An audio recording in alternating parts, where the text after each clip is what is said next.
முனையரையர் அவர் தான் வந்து இவரை ஆதரித்து இவரை வளர்ப்பு மகனாக எடுத்த அரசர். அந்த நரசிங்க முனையரையர் என்று சொல்லக்கூடிய அரசர் வந்து அவர் 63 நாயன்மார்களில் வரக்கூடிய ஒரு பெரியவர். அவன் 63 நாயன்மார்களில் நரசிங்க முனைய நாயனார் அப்படின்னு சொல்லி ஒருவர். அவர் தான் இவரை வந்து ஒரு காதல் பிள்ளையாக இந்த குழந்தையை நாங்கள் எடுத்து வளர்த்துறோம் என்று சொல்லி பெற்றோராகிய இசைஞானியார் இடத்துல சடையனார் இடத்துல சென்று அவர் கேட்டு இவரை வந்து நம்பிகளை வந்து எங்கே வளர்றார்? இவர் அரண்மனையில் ராஜாவுக்கு இளவரசராக வளர்ந்து கொண்டிருப்பவர் தான் நம்பி. அதையும் இங்கே இந்த பாட்டில் சொல்லியிருக்கிறார்.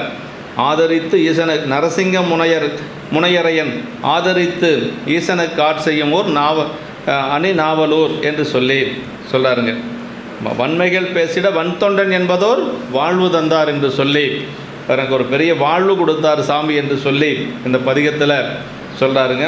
இப்படி இந்த பதிகம் வந்து